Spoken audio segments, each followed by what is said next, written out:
VOA World News. VOA 세계 뉴스입니다. 베트남이 중국과의 남중국해 영유권 분쟁 도서에 이동식 로켓 발사대를 추가 배치한 것으로 알려졌습니다. 서방의 외교와 국방 관리들은 로이터 통신에 베트남이 점유하고 있는 스프레틀리 군도 내 5개 기지에 이동식 미사일 발사대가 운반된 것으로 보이는 정보를 입수했다고 말했습니다. 발사대들은 현재 공중 감시를 피하기 위해 은폐돼 있으며 아직 무장돼 있지는 않지만 2, 3일 안에 로켓포 발사가 가능하다고 소식통들은 전했습니다. 베트남 외무부는 그 같은 정보가 부정확하다고 밝혔지만 자세한 내용은 언급하지 않았습니다. 베트남의 움직임은 중국이 스프레틀리 군도 내 7개 인공섬에 군사력 증강을 하는 데 대응하기 위한 목적으로 풀이됩니다. 베트남군 전략가들은 중국이 이곳에 활주로와 레이더 등 군사시설을 건설해 베트남 남부와 남해 섬들에 대한 방어력이 점차 약해질 것을 우려하고 있습니다. 터키의 메블리트 차부소울루 외무장관이 오늘 시리아 사태 해결 논의를 위해 러시아를 방문합니다. 이번 계획은 앞서 러시아를 방문한 레제프 타입 에르도안 터키 대통령과 블라디미르 푸틴 러시아 대통령 간 정상회담에 뒤이은 것입니다. 푸틴 대통령은 어제 정상회담 뒤 터키와의 완전한 관계 회복을 위해 노력하겠다고 밝혔습니다. 그러나 무역관계 재개는 시간이 걸릴 것이라며 신중한 입장을 나타냈습니다. 반면 에르도안 대통령은 양국이 연간 1,000억 달러 규모의 무역 목표량을 회복할 것이라며 전세기 운항 재개에도 속도를 낼 것이라고 밝혔습니다. 에르도안 대통령은 또 러시아와 천연가스관 건설을 준비 중이며 터키의 첫 원자력 발전소 건설 협상도 진행할 것이라고 밝혔습니다. 미국이 리비아에 대한 공습을 강화하면서 이슬람 순위파 무장 조직 ISIL을 크게 압박하고 있습니다. 미군 아프리카 사령부는 어제 리비아 시르테 내 ISIL 거점에 8차례의 공습을 가했다고 밝혔습니다. 미군은 리비아 통합정부의 요청에 따라 이달 들어 ISIL을 겨냥해 모두 28차례의 공습을 단행했습니다. ISIL과 지상전을 벌이고 있는 리비아 통합정부군도 전투에서 확고한 진전을 이루고 있습니다.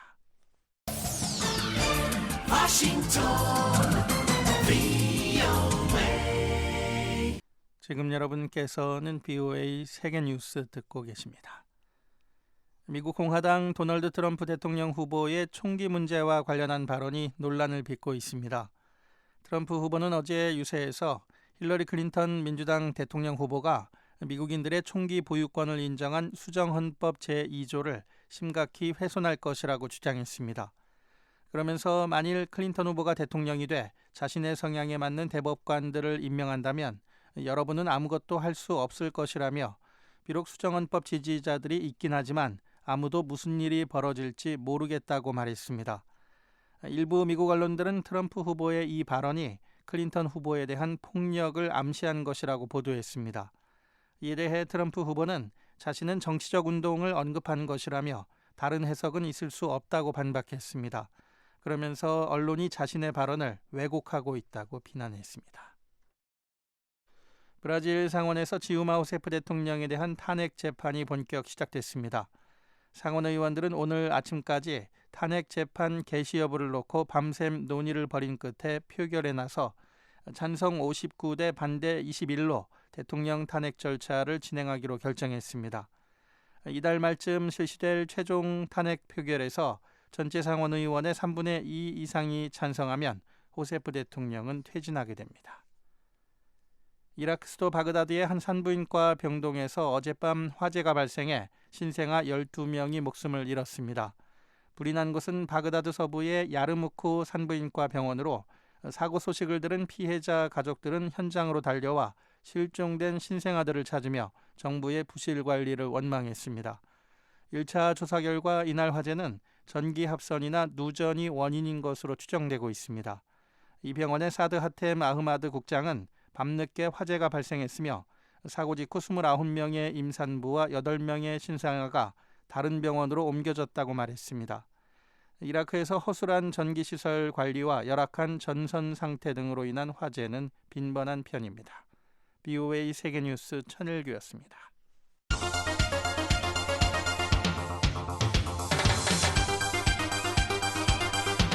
VOA News Today. 여러분 안녕하십니까? 박형주입니다. 8월 10일 수요일 VOA 뉴스 투데이 3부 문을 열겠습니다. 먼저 이 시간 주요 뉴스입니다. 개성공단 폐쇄가 6개월째 이어지는 가운데 한국 정부는 북한의 도발 위협이 계속되는 상황에서 공단 재가동은 있을 수 없다는 입장을 확인했습니다. 북쪽이 여러 가지 비핵화에 대한 의지를 행동으로 표출해도 시원찮을 판인데 위협까지 하고 있는 상황에서 재가동 문제를 논의한다는 것 자체가 아직 북한의 탄도미사일 발사에 대응하는 유엔 안보리 언론 성명이 무산됐습니다. 중국이 한국의 사드 배치와 관련해 문제를 제기한 것으로 알려졌습니다. 2016 리우올림픽에서 기계체조 한국 이은주 선수와 북한 홍은정 선수가 나란히 함께 찍은 사진이 세계적인 관심을 모으고 있습니다. 목요일인 내일 북한은 대체로 맑겠지만 오후에는 구름이 있습니다. 아침 최저 기온은 16도에서 26도, 낮 최고 기온은 26도에서 33도가 되겠습니다. 바다의 물결은 0.5에서 1m로 일겠습니다. 첫 소식입니다. 북한의 4차 핵실험과 장거리 미사일 발사 이후 지난 2월 10일 이 개성공단이 전면 폐쇄된 지 딱 반년이 됐습니다. 한국 정부는 북한의 도발 위협이 계속되는 상황에서 공단 재가동은 있을 수 없다는 입장입니다. 서울에서 김환용 기자가 보도합니다. 개성공단 폐쇄 이후 6개월이란 지금까지 한때 남북 경협의 상징으로 여겨졌던 공단은 사람이나 차량의 통행이 끊겼습니다. 정부와 개성공단 입주기업 관계자들에 따르면 북한 당국은 아직까지 개성공단 내 생산 설비에 손을 대지는 않고 방치해놓고 있습니다. 개성공단의 폐쇄는 새해 벽두부터 북한이 저지른 이딴 대형 도발들이 원인이 됐습니다. 북한이 지난 1월 6일 4차 핵실험에 이어 2월 7일 장거리 미사일을 발사하자 한국 정부는 미사일 발사 사흘 뒤인 2월 10일 대북제재 차원에서 개성공단 가동의 전면 중단을 발표했습니다. 북한은 이에 맞서 다음 날인 11일 개성공단을 폐쇄하고 공단 내 한국 측 인원을 추방하고 공단 내 한국 측 자산을 청산하겠다고 일방적으로 선언했습니다. 한국 정부는 곧바로 개성공단으로 공급하던 전력을 끊었고 그 때문에 공단 내 식수 공급도 중단됐습니다. 그동안 한국 사회 일부에선 개성공단을 재가동해야 한다는 주장을 꾸준히 제기했지만 한국 정부는 북한의 핵과 미사일 위협이 지속되는 상황에서 재가동 논의를 하는 것은 적절치 않다는 입장을 견지하고 있습니다. 정준희 통일부 대변인은 10일 정례 기자설명회에서 이 같은 정부 입장을 거듭 확인했습니다. 북한이 연초부터 핵과 미사일 도발을 했고 그 앞으로도 계속 위협을 하고 있는 그런 상황입니다. 지금 북쪽이 여러 가지 비핵화에 대한 의지를 행동으로 표출해도 시원찮을 판인데 위협까지 하고 있는 상황에서 재가동 문제를 논의한다는 것 자체가 아직 너무 말이 안 되지 않나 싶습니다. 정 대변인은 개성공단 중단이 입주기업들의 피해 등 여러 어려움에도 불구하고 국가안보와 국민 안위 차원에서 내린 불가피한 조치였다며 현재 한국 정부는 기업들의 경영 정상화를 위해 다양한 지원 방안을 강구해 시행하고 있다고 밝혔습니다. 현재까지 기업에 대한 피해 지원금으로 남북 경협 보험금을 포함해 3,400억 원, 미화로 약 3억 1,200만 달러가 지급됐고 2억 2,900만 달러 규모의 신규 대출과 3억 3,700만 달러 규모의 대출 상환 유예와 만기 연장 등 다양한 금융과 행정 지원을 병행하고 있다고 설명했습니다. 하지만 개성공단 기업 비상대책위원회는 정부의 지원이 아닌 확실한 피해 보상이 이루어져야 한다는 입장입니다. 정부의 정책 전환에서 비롯된 피해이기 때문에 특별법을 만들어서라도 업체들의 피해를 정부가 메꿔야 한다는 게 개성공단 기업 비상대책위원회의 일관된 주장입니다. 정기섭 개성공단 기업 비상대책위원회 위원장입니다. 정부가 정책을 바꿈으로 인해서 그 지난 정책에 따라서 투자한 기업들이 좀 원치 않는 피해를 보게 됐으면 그거에 따라서 정당한 보상을 해라. 그 법이 없어서 그 보상을 못할 것 같으면 입법 보완을 해서라도 정당한 보상을 하는 게 그 헌법 규정에도 맞고 자본주의 상식에도 맞는 거 아니냐라고 얘기하고 있는 거죠. 개성공단 기업 비상대책위원회는 정부가 실태조사를 통해 입주업체들로부터 신고받은 8억 6,400만 달러를 전체 피해 규모로 잡고 있지만 고정자산의 장부가와 실질가치 사이의 차액, 영업상 손실 등을 포함해 실제 피해액은 이보다 훨씬 큰 13억 7천만 달러가 넘는 수준이라고 주장하고 있습니다. 개성공단 기업 비상대책위원회 관계자는 지난 2013년에 개성공단 가동이 5개월 중단됐을 때도 재가동이 되면서 보험금을 반납했지만 업체들이 장기간 방치했던 설비를 수리하고 교체하는 데 상당한 비용을 부담해야 했다고 밝혔습니다. 한국 정부는 그러나 개성공단 중단으로 인한 피해는 이에 대비해 마련된 보험으로 해결하는 게 원칙이라는 입장입니다. 업체들은 이와 함께 한국 정부의 개성공단 방문을 위한 방북 신청서를 11일 또다시 제출할 계획입니다. 정기섭 위원장은 업종에 따라 다르지만 공장 설비 방치가 장기화하면 거의 못 쓰게 된다며 북한 측 근로자 임금 정산과 원부자재 회수 등 마무리 작업을 위해서라도 공단 방문이 이루어져야 한다고 말했습니다. 개성공단 기업 비상대책위원회는 그동안 3차례 방북 신청을 냈지만 한국 정부는 이를 모두 승인하지 않았습니다. 서울에서 VOA 뉴스 김환용입니다. 이런 가운데 홍영표 한국통일부 장관은 오늘 정부의 개성공단 가동 전면 중단 결정 6개월을 맞아서 공단 입주기업을 방문해 경영 정상화를 위해 애쓰고 있는 임직원들을 격려했습니다. 홍 장관은 경기도에 있는 개성공단 입주기업 영인업홈 등을 방문한 자리에서 그동안 잘 참고 견디며 정부의 입장을 이해하고 협조해줘서 감사하다고 말했습니다. 홍 장관은 안보상 이유로 불가피하게 개성공단 가동을 중단했지만 기업 피해를 최소화하고 경영 정상화를 할 수 있도록 많은 노력을 기울이고 있다면서 기업 현장을 방문하는 것도 직접 의견을 청취하고 책임을 지기 위한 것이라고 강조했습니다. 북한의 탄도미사일 발사에 대응하는 유엔 안보리의 언론 성명 채택이 무산됐습니다. 한국 내 고고도 미사일 방어체계 사드 배치와 관련해 중국이 성명 채택에 문제를 제기한 것으로 알려졌습니다. 함지하 기자가 보도합니다. 유엔 안보리가 9일 북한의 탄도미사일에 대응하는 언론 성명에 대한 논의를 사실상 종료했습니다. 한국 외교부 관계자 등에 따르면 안보리는 9일 오전을 시한으로 하는 침묵 절차를 통해 언론 성명 채택을 시도했지만 이의를 제기한 이사국이 나타나면서 실패했습니다. 유엔의 한 외교 소식통은 이날 VOA에 지난 4일부터 계속 연장되는 방식으로 이어져 온 침묵 절차는 9일을 끝으로 더 이상 제기되지 않을 것으로 안다고 말했습니다. 침묵 절차는 안보리에 상정된 안건에 대해 일정 기간 반대가 없으면 이사국들이 동의한 것으로 간주하는 절차로 최초 4일 오후 8시로 시한이 정해진 바 있습니다. 이후 이의를 제기한 이사국이 나타나면서 5일 오전 10시로 연장됐던 이 절차는 9일까지 몇 차례 연장을 반복했지만 결국 막을 내리게 됐습니다. 침묵 절차는 상임이사국인 미국과 비상임이사국 일본 등이 추진한 것으로 알려졌습니다. 그러나 거부권을 가진 상임이사국인 중국이 제동을 건 것으로 전해졌습니다. 안보리는 북한이 노동미사일 2발을 발사한 지난 3일 미국과 일본의 요청에 따라 긴급회의를 열어 북한을 규탄하는 언론 성명을 추진했습니다. 특히 지난달 9일 북한의 잠수함 탄도미사일과 19일 노동미사일 등 3발의 탄도미사일 발사를 포함시킨 언론 성명을 낼지 여부가 주목됐었습니다. 이와 관련해 일부에서는 한국 내 고고도 미사일 방어체계 사드 배치 결정을 계기로 북한의 도발 행위에 대한 중국의 태도가 변화했다는 분석이 나오고 있습니다. VOA 뉴스 함지아입니다. 한국 정부는 중국의 이 같은 반대로 유엔 안보리의 언론 성명이 무산된 데 대해서 유감의 뜻을 밝혔습니다. 중국의 이런 움직임은 사드 배치가 마무리될 때까지 계속될 것이라는 게 한국 전문가들의 전망입니다. 서울에서 한상미 기자가 보도합니다. 한국 정부는 노동으로 추정되는 북한의 최근 탄도미사일 발사에 대한 유엔 안전보장이사회 언론 성명 채택이 무산된 데 대해 매우 유감스럽게 생각한다고 밝혔습니다. 한국 외교부 당국자는 10일 북한이 미사일 발사 등 안보리 결의 위반을 반복하고 있지만 일부 이사국의 이견 제시로 안보리가 단합된 대응을 하지 못하고 있다며 이같이 말했습니다. 이 당국자가 언급한 일부 이사국은 안보리 언론 성명에 주한미군 사드 배치 반대 문안을 넣자고 요구한 중국을 지목한 것으로 풀이됩니다.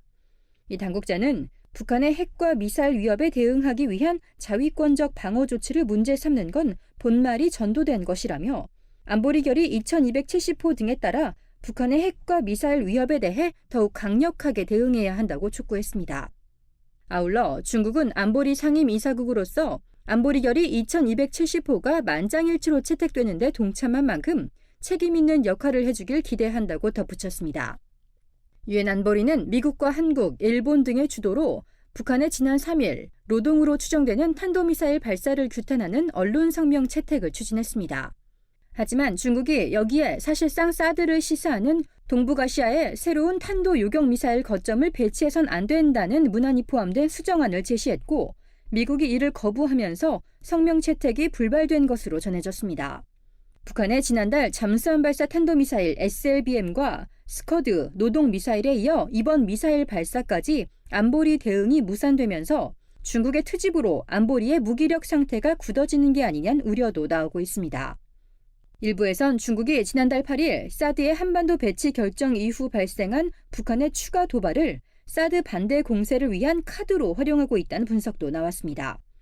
이와 관련해 한동대학교 국제정치학과 김준영 교수는 중국이 지난해부터 동중국해와 남중국해 등 미중 패권 경쟁에서 수세적인 상황이라며 중국의 행보엔 사드 문제만큼은 밀리지 않겠다는 의지가 담겨 있다고 분석했습니다. 사드 배치가 아직 이루어진 게 아니잖아요. 일종의 은근슬쩍한 그러면서도 아프게 하는 제재가 사드 배치가 확정되고 완료되는 시점까지는 할 거라고 봐요. 우리나라 반대하는 여론이 많으니까 중국이 나름의 아프게 하면서 그러나 중국을 욕하지 않는 저강도 제재잖아요. 저강도로 대북성명 이런 데서 이제 딴지를 건다든지 그런 방식으로 한국을 가차 계속 좀 아프게 할 거라고 저는 생각이 들어요. 한국 외교부 산하 국립외교원 김한권 교수 역시 중국의 사드 배치에 대한 반대와 비난은 중국 내 정치적 또는 대외 전략적 이유로 예상됐던 당연한 수순이라며 당분간 지속될 것으로 전망했습니다. 한편 한국 정부는 중국이 기존의 북핵 불용 원칙과 안보리 결의 이행 의지를 표명한 만큼 북핵 문제에 대한 협조를 계속 독려해 나가야 한다는 입장을 고수하고 있습니다. 한국 외교부 조준혁 대변인의 지난 9일 브리핑 내용입니다. 사드 배치 결정과 관련해서 우리 정부는 중국 측과 필요한 외교적 소통을 계속 해왔고 앞으로도 할 것입니다. 또 다른 외교부 당국자는 안보리 성명 채택 무산과 관계없이 앞으로 이런 일에 일희일비하지 않고 안보리 대북제재 결의 2270호가 철저히 이행될 수 있도록 각국과 외교적 협력 노력을 계속해 나갈 것이라고 강조했습니다. 서울에서 VOA 뉴스 한상민이다. 미국 국무부가 북한의 미국인 억류를 강하게 비판했습니다. 정치적 의도가 분명하다면서 북한 여행의 위험성을 다시 한번 경고했습니다. 백성원 기자가 보도합니다. 국무부는 9일 북한이 억류 미국인 2명의 영사 접견을 오랫동안 차단하고 있는 데 대한 BOA의 논평 요청에 북한의 정치적 의도를 문제로 지적했습니다.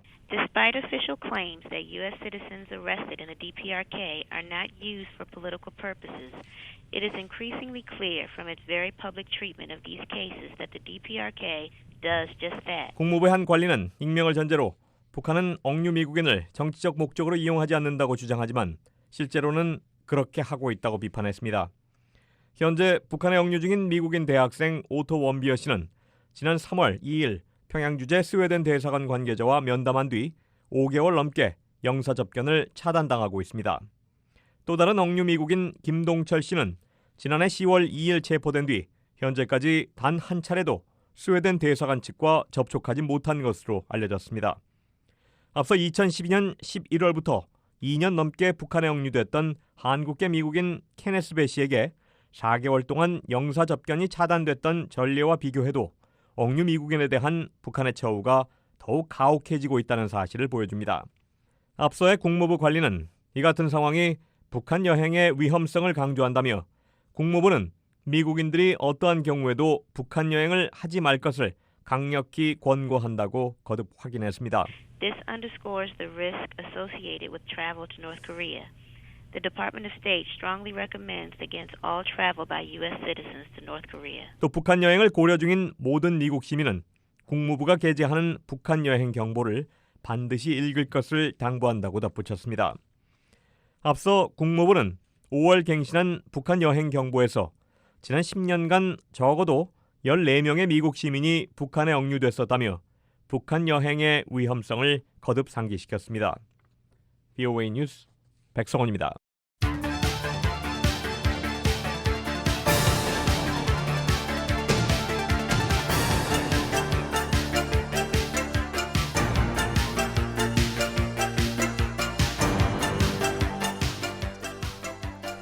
네, 매주 수요일 깊이 있는 보도로 한반도 관련 주요 현안들을 살펴보는 심층 취재입니다.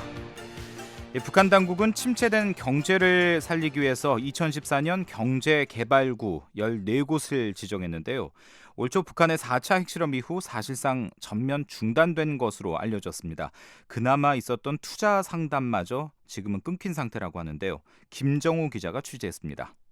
북한이 추진 중인 경제개발구 사업의 핵심 요소인 외부 투자 유치가 사실상 중단됐다고 한국의 전문가가 밝혔습니다. 북한 경제 전문가인 한국경남대학교 극동문제연구소 이물출 교수는 8일 BOA와의 전화통화에서 올해 초 북한의 4차 핵실험 이후 주변 정세가 나빠지면서 경제개발과 관련한 모든 것이 끊겼다고 말했습니다. 사실상 그 외국 기업 유치는 거의 제로 실적이라고 할 수 있습니다.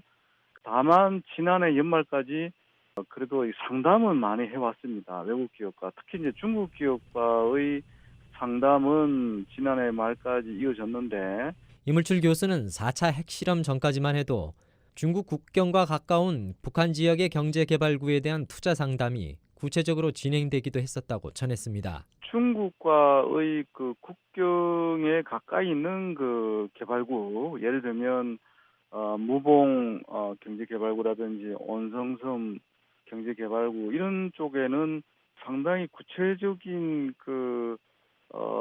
개발 계획이 수립도 되고 또 중국 기업들의 투자가 계획돼 있었습니다. 그러나 이제 그 국제사회 대북 제재 조치, 특히 이제 중국이 참여한 이 제재 조치 이후 움직임이 거의 중단되었다. 북한과 중국 경제 전문가인 애덤 캐스카트 영국 리즈 대학 교수도 이물출 교수와 같은 진단을 내놓았습니다. But in general, we don't see a kind of a rapid move forward with all of these. Certainly not the transformation of the North Korean economy. 경제개발구 활성화 그리고 이에 필요한 외부 투자 유치에서 전체적으로 진전이 있었다고 말하기 어렵다는 것입니다. 북한은 침체된 경제를 되살리기 위한 방안의 하나로 지난 2013년 5월 경제개발구법을 제정한 데 이어 같은 해 11월 14개 경제개발구 지정을 발표했습니다. 김정은 국무위원장은 이듬해인 2014년 신년사에서 경제개발구 추진의 중요성을 강조했습니다. 북한 관영 텔레비전의 보도입니다. 대외경제 관계를 다각적으로 발전시키며 온산 금강산 국제관광지대를 비롯한 경제개발구 개발 사업을 적극 밀고 나가야 합니다. 워싱턴의 민간단체인 전략국제문제연구소 CSIS의 벤자민 실버스타인 객원연구원은 경제개발구 건설이 북한 경제를 활성화시키는 데 가장 중요한 요소 가운데 하나라고 지적했습니다. Like the special economic zones is one of those issues. The need to diversify trade with other countries than China. 교역 상대 다양화, 지하 자원의 합리적 관리를 비롯해 경제개발구 진흥이 북한 경제에 중요하다는 것입니다. 하지만 전문가들은 북한 경제개발구의 현 상황을 부정적으로 평가하고 있습니다. 주요 경제개발구별로 살펴보면 먼저 북한과의 무역 거점인 중국 단둥과 마주한 신의주 국제경제지대의 경우 별 실적이 없는 것으로 드러났습니다.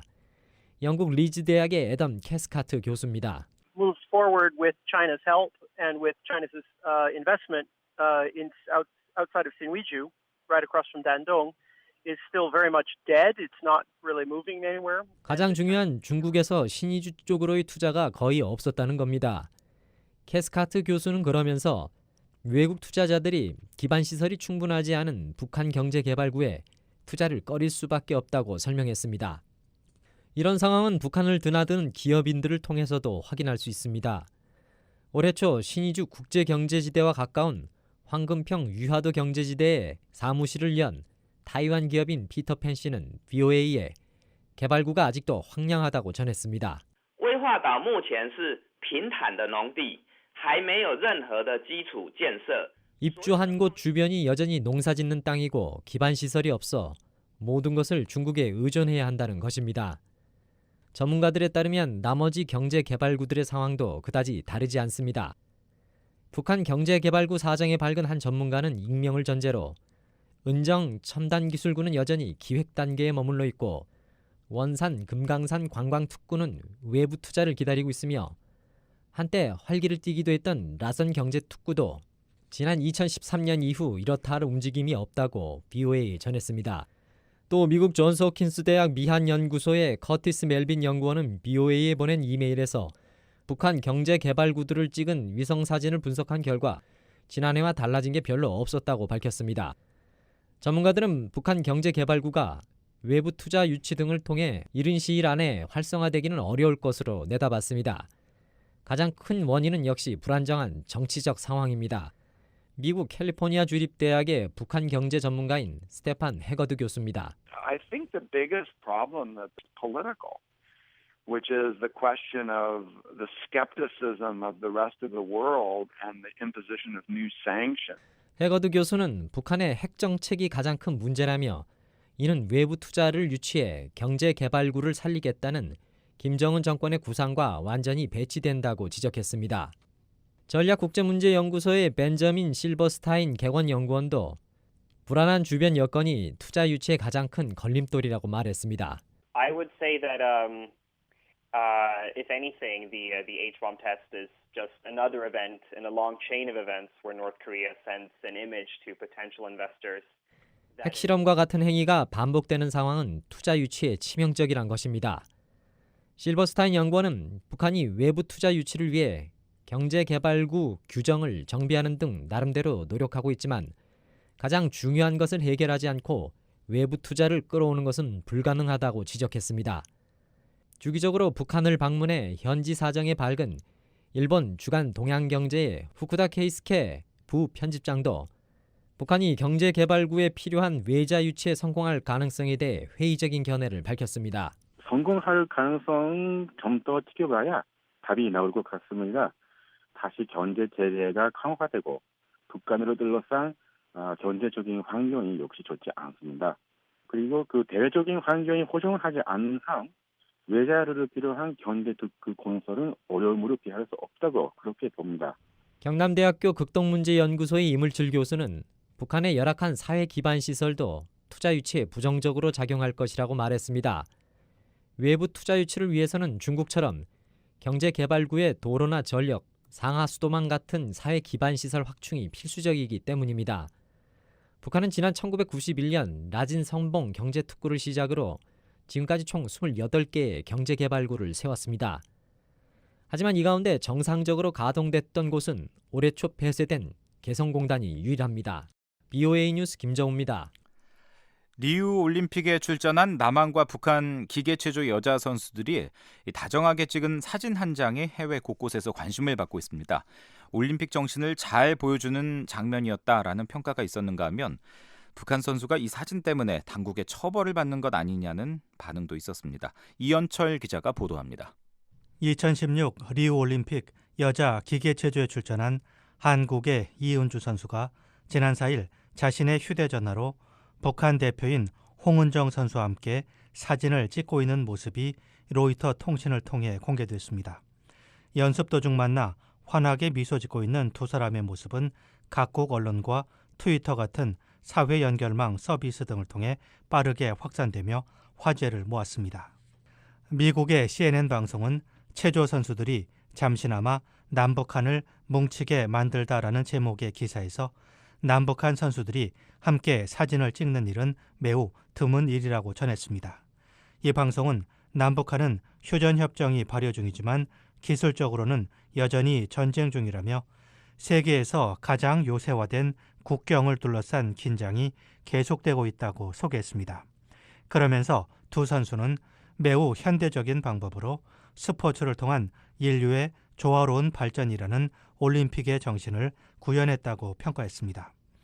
영국의 BBC 방송은 남북 관계가 최근 북한의 탄도미사일 발사로 더욱 경색된 상황이라고 소개하며 두 선수의 사진은 올림픽 정신을 잘 보여주고 있다는 폭넓은 찬사를 듣고 있다고 전했습니다.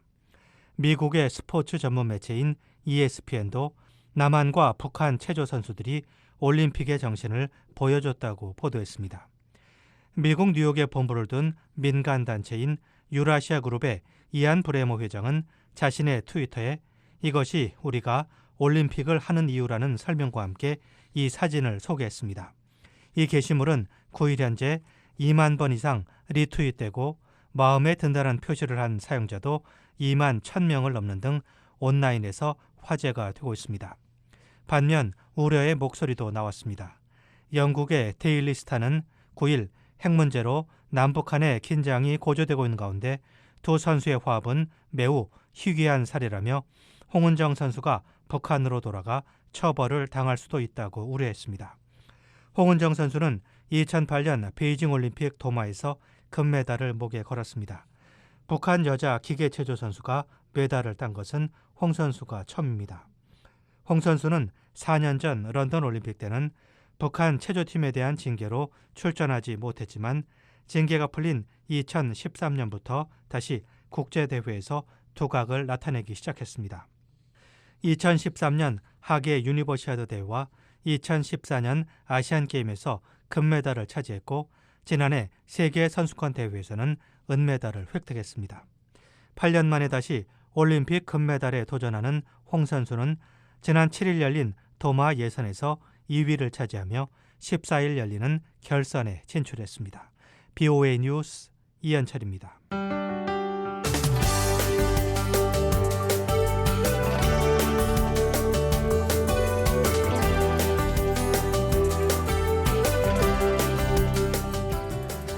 한반도 통일과 북한, 탈북민과 관련한 한국 내 움직임을 살펴보는 헬로우 서울입니다. 한국에서는 미국의 고고도 미사일 방어체계 사드 배치 결정 이후 논쟁이 계속되고 있는데요.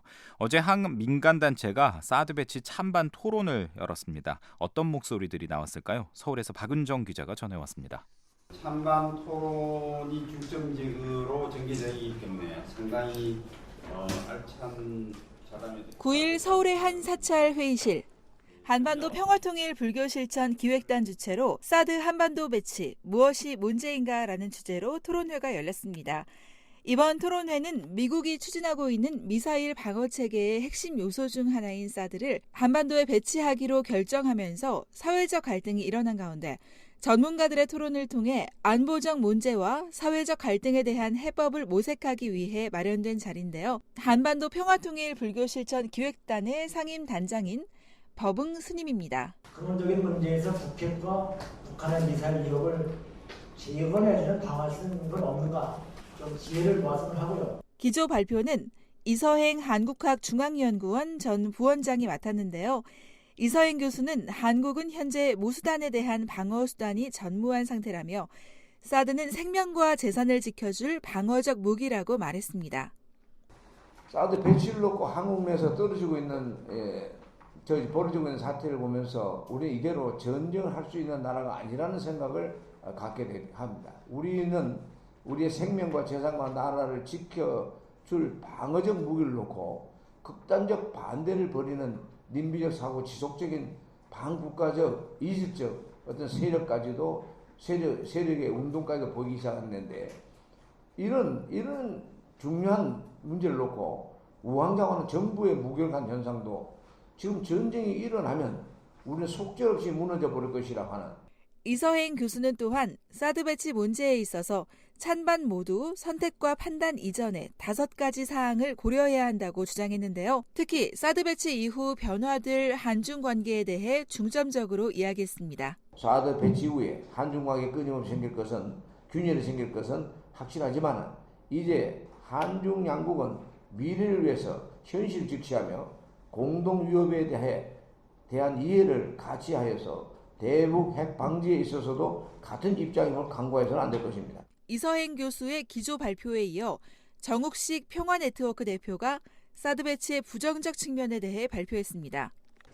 이렇게 엄청난 비용, 엄청난 혼란을 감수하면서까지 사드 배치의 실효성이 있냐는 겁니다. 이게 정말 북핵이라고 하는 존재론적 위협을 막아줄 수 있는 아주 신뢰할 만한 방패인가. 군사적으로 볼 때 가장 중요한 그 지역은 한미연합전력의 관점에서 볼 때 평택권입니다. 평택에는 캠프 험프리가 있죠. 그 다음에 오산 공군기지가 있습니다. 오산 공군기지는 오산시에 있는 것이 아니라 평택시에 있습니다. 그래서 이 지역을 유사시 방어하는 게 굉장히 이제 국가 전략적으로 중요한 문제이고, 그래서 성주에 배치하면 여기가 방어가 가능하다라고 국방부는 얘기를 하는데요. 불가능한 얘기입니다.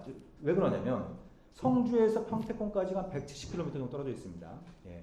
사드 요격 미사일의 최대 사거리를 200km라고 얘기를 합니다. 그래서 200km 반경을 쫙 그려갖고 반경 200km 안에 들어오는 대한민국은 다 안전해진 것도 얘기를 하는데요. 이게 왜 말이 안 되냐면, 자, 최대 사거리가 200km라고 하더라도 우리가 보통 이제 뭐 최대 사거리하고 유효 사거리도 좀 다르다고 얘기를 합니다만, 아무튼 200km를 적용한다고 하더라도 요격 고도가 올라가면 지표상의 방어 지점은 거리는 짧아지게 되는 겁니다. 그리고 또 국방부에서 강조하고 있는 게 또 이제 유사시의 중요한 방어 지역이 부산 경남권입니다. 그래서 국방부는 성주에 배치하면 여기를 방어할 수 있다고 얘기를 합니다. 북한이 그 성주 사드 기지의 요격 범위의 미사일이 지날 때 고도 40에서 150km 사이로 날아갈 때 이때는 요격을 시도할 수 있습니다. 근데 북한은 이걸 회피할 수 있는 아주 간단한 방법이 있습니다.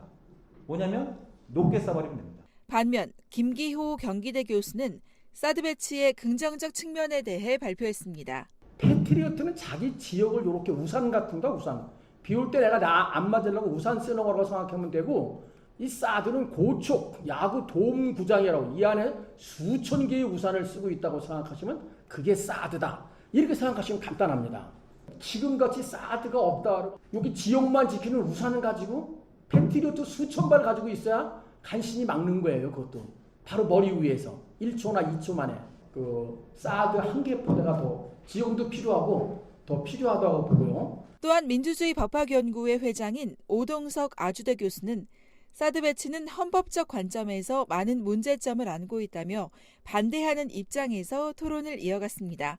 한편 토론회를 주최한 한반도 평화통일 불교 실천 기획단은 앞으로도 통일을 위한 불교적 이론을 개발하고 남북한 전통문화 및 학술 연구를 진행하는 등 다양한 활동을 펼칠 예정입니다. 서울에서 VOA 뉴스 박은정입니다. 저희 VOA 미국의 소리 한국어 방송에서는 여러분의 의견을 기다리고 있습니다. 미국 국제전화번호는 1-202-205-9942번입니다.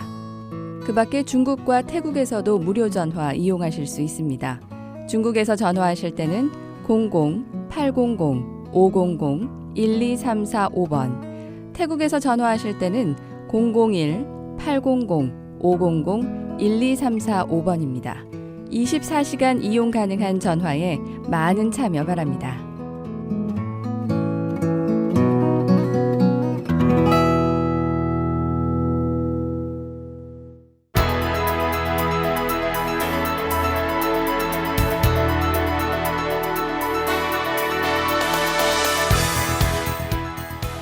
네, 세계 곳곳의 뉴스 또 미국 소식을 정리해드리는 시간이죠. 세계는 지금 장량희 기자 나와 있습니다. 어서 오십시오. 안녕하십니까. 네, 오늘은 어떤 소식 가지고 오셨습니까? 네, 지난달 군사 반란을 진압한 이후에 후속 조치를 진행하면서 독재와 인권 탄압 논란으로 서방 측과 갈등을 빚고 있는 레제프 타이프 에르도안 터키 대통령이 블라디미르 푸틴 러시아 대통령과 손을 잡았습니다. 네. 어제 진행된 러시아 터키 정상회담 소식 살펴보겠고요. 이어서 미국 대선과 관련해서 도널드 트럼프 후보의 발언이 또 논란이 되고 있다는 소식 이어지고요. 예. 브라질 리우데자네이루 올림픽 소식까지 알아보겠습니다. 네. 자, 러시아와 터키의 관계가 최근 들어서 가까워지고 있다는 소식이군요. 네, 블라디미르 푸틴 러시아 대통령하고 레제프 타이프 에르도안 터키 대통령이 어제 러시아 상트페테르부르크에서 회담을 하고 기자회견을 열었는데요. 양국의 교역 관계를 지난해 11월 이전으로 되돌리는 데 합의했다고 밝혔습니다. 네. 당시 이 시리아에서 작전 중이던 러시아 공군 소속 수호위 24 전투기를 터키 군이 격추하는 사건이 났었고요. 예.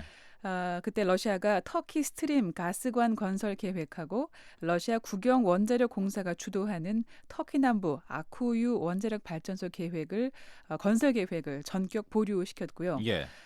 국민의 이 터키 단체 관광 일정까지 모두 중지시키는 등 양국 간 교역을 전면 중단했었습니다. 네. 그런데 이번 회담으로 인해서 경제 교류를 다시 열게 되는데요. 양자 간 무역 규모가 앞으로 최대 1,000억 달러까지 늘어날 걸로 예상됩니다. 이렇게 과거의 앙금에도 불구하고 러시아와 터키가 경제 교류를 재개하면서 가까워지고 있는 건 서로 이해관계가 잘 맞아들었기 때문이다, 이런 분석이 나오고 있죠. 그렇습니다. 러시아와 터키 두 나라 모두 지금 이 외부 세계하고의 교역 상황에 좋지 않은 형편입니다. 네.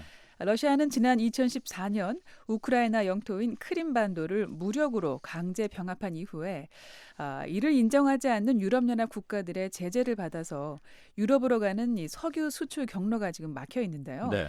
이번 정상회담 합의로 터키를 통해서 우회로를 확보할 수 있게 됐습니다. 터키 역시 자국 내 최초의 원자력 발전소인 아쿠유 발전소 건설 재개를 통해서 핵발전 기술을 도입하고 동부 지역의 전력 수입을 줄일 수 있는 효과를 기대하고 있습니다. 예. 그런데 국제 정치적인 측면에서도 이 두 정상의 만남이 주목을 받고 있죠. 그렇습니다. 미국의 뉴욕타임스 신문이 이번 회담을 일컬어서 고립된 두 나라가 친목을 도모했다라고 평가를 했는데요. 예. 블라디미르 푸틴 러시아 대통령은 이 크림반도 강제 병합 이후에 유럽 전반에 반러시아 구도가 형성된 데다가 미국이 주도하는 방위협력 체제죠. 북대서양조약기구 나토가 옛 소련에 속해 있던 동유럽 국가들에 잇따라 병력과 장비를 배치하는 등 압박이 강해지는 상황에서 자기 편을 만들어야 하는 상황이 됐던 겁니다. 예. 또 터키 입장에서도 군사반란 진압 이후에 연루 세력에 대한 대대적인 숙청 작업을 진행하면서 불거진 이 독재와 인권 탄압 논란으로 서방 측하고 긴장이 높아진 상황인데요. 예. 역시 러시아를 우군으로 끌어들이면 국제사회에서 고립된 상황을 어느 정도 해소할 수 있게 되는 겁니다. 네, 이런 상황에서 이제 두 정상이 서로에게 손을 내민 건데 네. 누가 더 적극적으로 손을 내밀었느냐, 이건 좀 온도 차이가 났나 봅니다. 네, 좀 태도의 차이가 있었다고도 보도를 하고 있는데요. 이날 이 터키하고 러시아 정상회담에서 에르도안 터키 대통령이 더 적극적인 태도를 보인 반면에 푸틴 러시아 대통령은 상대적으로 좀 느긋하게 대응했다고 주요 서방 매체들이 전하고 있는데요. 예. 이 터키 측이 포괄적이고 전면적인 관계 복원을 강조한 데 대해서 러시아는 단계적으로 경제 교류를 회복해 나가겠다고 밝혔습니다. 이에 따라서 양국 정상의 공동 발표문에는 전면적인 관계 회복 복원을 위해서 노력한다라고 적을 수밖에 없었습니다. 예. 두 나라 사이의 경제 교류 재개 계획은 앞서 전해주셨는데 비공개 처리된 대화도 있었다고 하는데 어떤 내용인지 좀 알려졌습니까? 확실히 알 수는 없습니다만 이날 푸틴 러시아 대통령하고 이 터키 대통령이 이 시리아 내전 문제에 대해서도 장시간 대화를 나눈 걸로 알려졌는데요. 네. 이 부분이 공동 발표문이나 기자회견에서 공개되진 않았습니다. 회견에서 관련된 질문이 나왔는데요. 양국 정상은 시리아 문제는 별도 회의를 열어서 따로 논의할 것이라는 답변 말고 언급을 피했습니다. 예. 이날 정상회담에서 시리아 문제에 대해서 두 정상의 의견 차가 컸거나 사안의 민감성을 고려해서 논의 결과를 공개하지 않은 걸로 이 서방의 주요 매체들이 분석하고 있습니다. 네. 러시아, 터키 모두 성격은 조금 다릅니다만 시리아 내전에 깊숙이 관여를 하고 있는데 두 나라 입장이 어떤 겁니까? 시리아하고 국경을 맞대고 있는 이 터키는요. 이슬람 순위파 극단주의 무장단체 ISIL 격퇴전을 벌이는 미국 등 서방 진영을 지원하면서 시리아 내전에 대해서 반시리아 정권 입장을 지키고 있습니다. 예. 반면 러시아는 시리아의 바사르 알 아사드 정권 후견인 역할을 하면서 서방 진영과 맞서고 있는 형국인데요. 예.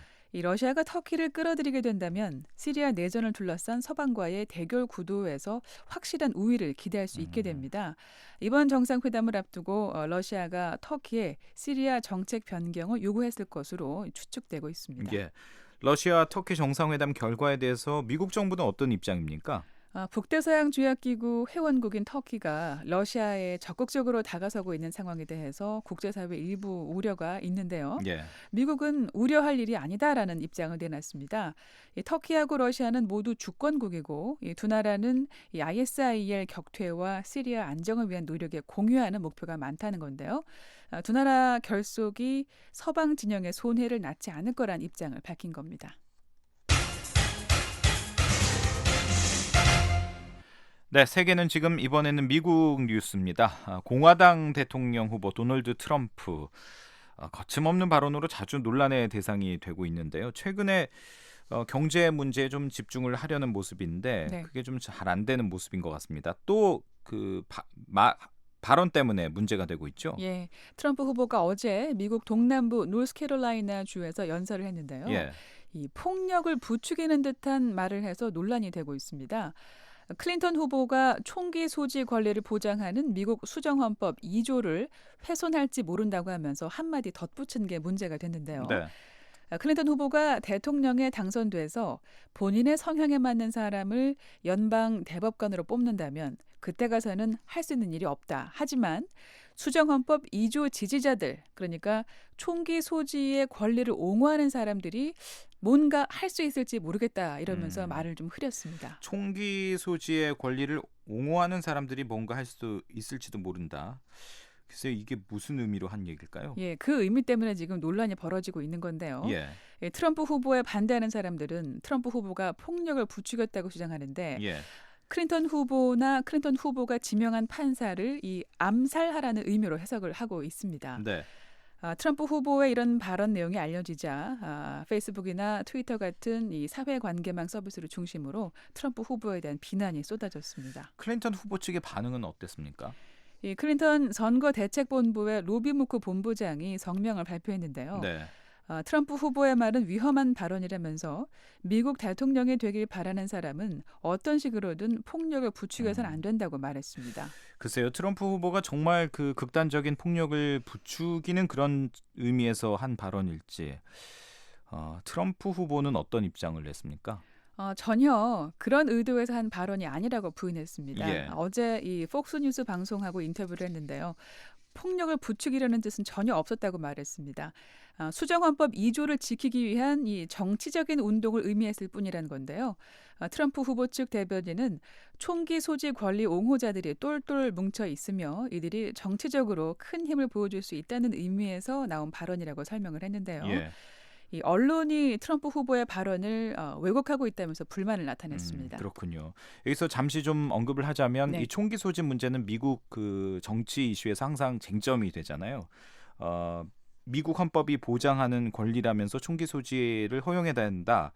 이게 이제 공화당의 입장이고 민주당은 좀 규제를 해야 된다 이런 입장인 거죠. 그렇습니다. 클린턴 후보가 지난달 이 전당대회 연설에서요. 수정헌법 2조를 폐지하거나 미국인들한테서 총기를 뺏으려는 의도는 없다고 말을 했는데요. 하지만 총기를 가져서는 안 되는 사람의 손에 총기가 들어가는 일이 없도록 상식적인 수준의 개혁을 원한다고 말했습니다. 예. 총기 규제를 강화해야 한다는 의미죠. 반면에 이 강력한 총기 소지 옹호 단체인 전미총기협회는 공화당의 트럼프 후보를 지지하고 있는데요. 네. 이 수정헌법 2조 지지자들이 할 수 있는 일은 트럼프 후보에게 투표를 하는 것이라면서 이 후보를 지원하고 있습니다. 예. 공화당의 폴 라이언 하원 의장은 트럼프 후보가 농담을 좀 하려고 한 건데 이 농담을 잘못한 것 같다고 얘기를 했습니다.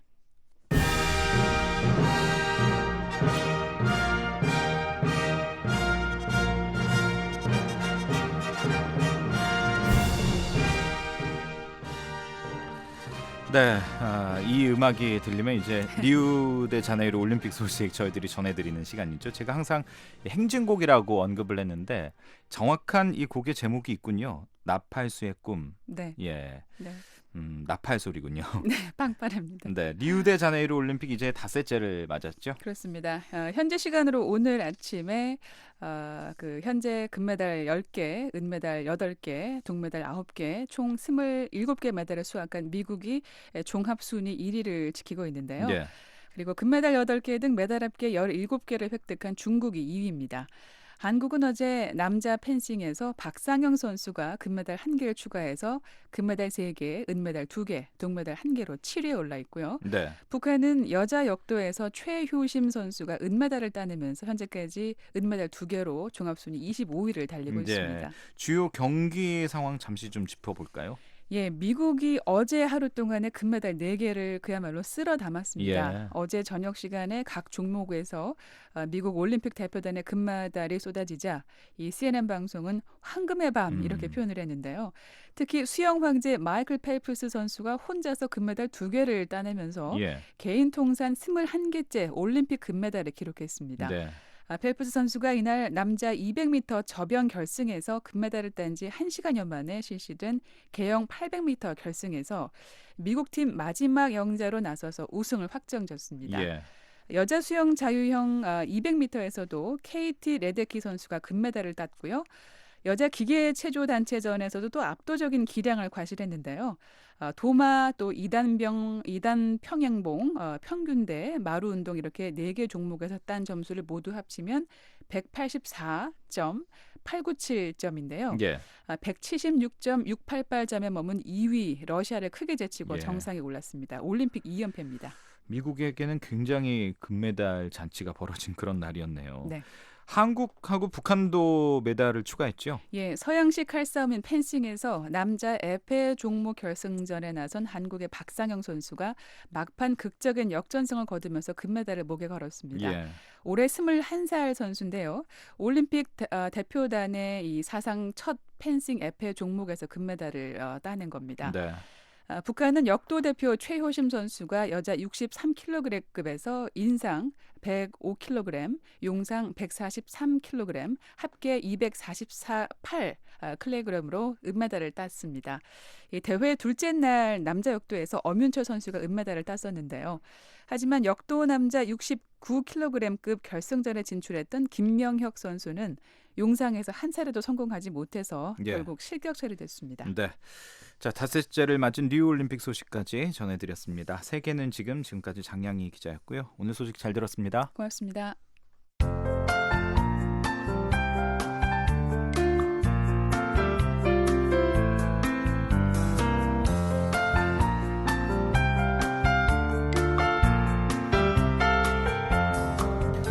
네, 끝으로 날씨입니다. 목요일인 내일 북한은 대체로 맑겠지만 오후에는 구름이 있습니다. 아침 최저 기온은 16도에서 26도, 낮 최고 기온은 26도에서 33도가 되겠습니다. 바다의 물결은 0.5에서 1m 사이입니다. 지역별 날씨입니다. 평안 남도와 평안북도 하늘에는 구름이 조금 끼겠습니다. 평양 양덕 낮 기온 33, 안주 남포 강계 32, 구성 수풍은 31도, 신유주 29도입니다. 황해도 역시 내일 구름이 있습니다. 낮 최고 기온은 개성 사리온이 33도, 해주 신계 32도입니다. 함경남도, 양강도, 강원도 대체로 맑겠지만 구름이 조금 있는데요. 함흥 낮 최고 기온은 32도, 원산 33도, 장전 31도입니다. 신포 낮 기온은 29, 장진 풍산은 27도입니다. 함경북도 역시 구름이 끼는 날씨입니다. 청진, 웅기, 성진 낮 기온 28도, 삼지연은 26도입니다. 동해북부, 서해북부 해상도 모두 흐려 있습니다. 바다의 물결은 동해북부는 1m 아래, 서해북부 앞바다는 0.5m 아래입니다. 지금까지 한국기상청 제공 북한 날씨였습니다.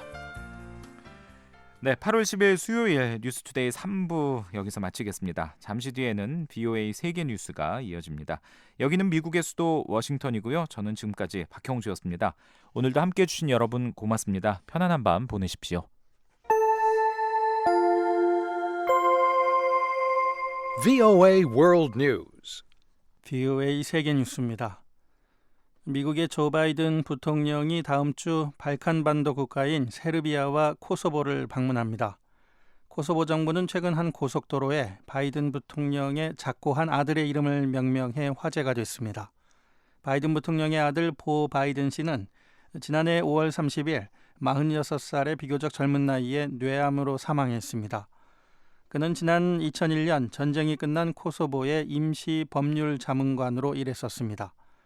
그뒤 코소보 정부는 지난 6월 코소보 내 미군 기지인 본두스킬로 연결되는 도로의 일정 구간에 보 바이든이라는 이름을 부여하기로 결정했습니다. 백악관은 어제 바이든 부통령이 오는 15일부터 17일까지 이들 발칸 국가들을 방문해 각국 대통령, 총리와 회담을 가질 것이라고 밝혔습니다.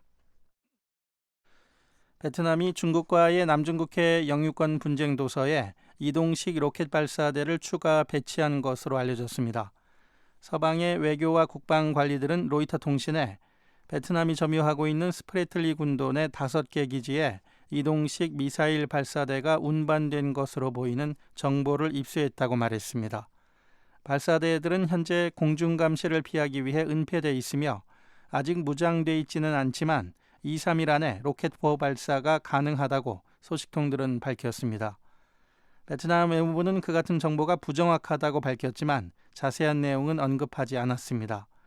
베트남의 이 같은 움직임은 중국이 스프래틀리 군도 내 7개 인공섬에 군사력 증강을 한 데 대응하기 위한 목적으로 풀이됩니다. 터키의 메블리트 차부소울루 외무장관이 오늘 시리아 사태 해결 논의를 위해 러시아를 방문합니다. 이번 방문은 앞서 러시아를 방문한 레제프 타이프 에르도안 터키 대통령과 블라디미르 푸틴 러시아 대통령 간 정상회담에 뒤이은 것입니다.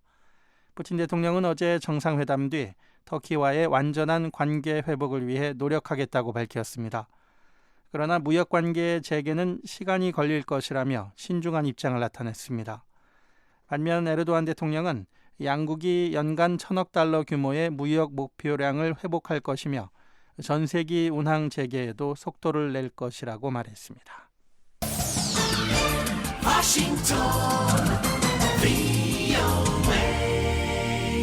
지금 여러분께서는 BOA 세계뉴스 듣고 계십니다. 미국이 리비아에 대한 공습을 강화하면서 이슬람 순위파 무장 조직 ISIL을 크게 압박하고 있습니다. 미군 아프리카 사령부는 어제 리비아 시르테 내 ISIL 거점에 8차례의 공습을 가했다고 밝혔습니다. 미군은 리비아 통합정부의 요청에 따라 이달 들어 ISIL을 겨냥해 모두 28차례의 공습을 단행했습니다. ISIL과 지상전을 벌이고 있는 리비아 통합정부군도 전투에서 확고한 진전을 이루고 있습니다. 리비아 관리들은 통합정부군이 전투에서 성과를 내면서 시르테 내에 약 6,000명이던 ISIL 반군 규모가 1,000명 수준으로 줄었다고 밝혔습니다. 이런 가운데 시르테에는 현재 미군 특수부대도 투입돼 협동작전을 벌이고 있다고 미군 관계자는 밝혔습니다. 브라질 상원에서 지우마 우세프 대통령에 대한 탄핵 재판이 본격 시작됐습니다. 상원 의원들은 오늘 아침까지 탄핵 재판 개시 여부를 놓고 밤샘 논의를 벌인 끝에 표결에 나서 찬성 59대 반대 21로 대통령 탄핵 절차를 진행하기로 결정했습니다. 이달 말쯤 실시될 최종 탄핵 표결에서 전체 상원 의원의 3분의 2 이상이 찬성하면 호세프 대통령은 퇴진하게 됩니다. 호세프 대통령은 지난 2014년 재선 과정에서 국가 경제가 좋지 않은 것을 감추기 위해 정부 예산 장부를 불법 조작한 혐의로 탄핵안이 가결돼 지난 5월부터 직무가 정지된 상황입니다. 이라크 수도 바그다드의 한 산부인과 병동에서 어젯밤 화재가 발생해 신생아 12명이 목숨을 잃었습니다. 불이 난 곳은 바그다드 서부의 야르무크 산부인과 병원으로 사고 소식을 들은 피해자 가족들은 현장으로 달려와 실종된 신생아들을 찾으며 정부의 부실 관리를 원망했습니다. 1차 조사 결과 이날 화재는 전기 합선이나 누전이 원인인 것으로 추정되고 있습니다. 이 병원의 사드 하템 아흐마드 국장은 밤늦게 화재가 발생했으며 사고 직후 29명의 임산부와 8명의 신생아가 다른 병원으로 옮겨졌다고 말했습니다. BOA 세계뉴스 천일규였습니다. 지금까지 여러분께서는 VOA 한국어 저녁 방송을 들으셨습니다. VOA 한국어 저녁 방송은 저녁 7시 30분부터 11시 30분까지 4시간 동안 중파 1188kHz를 통해 들으실 수 있습니다. 또 밤 8시 30분부터 9시 30분까지 1시간 동안은 단파 7460kHz와 9490kHz로 들으실 수 있습니다. 그리고 밤 9시 30분부터 11시 30분까지 단파 11990kHz, 12110kHz로도 VOA 한국어 저녁 방송을 들으실 수 있습니다. 그리고 매일 아침 3시 30분부터 5시 30분까지 2시간 동안 보내드리는 VOA 한국어 아침 방송은 단파 5875, 7365, 7485kHz로 들으실 수 있습니다. 함께해 주신 여러분 고맙습니다. 다음 방송 시간까지 안녕히 계십시오.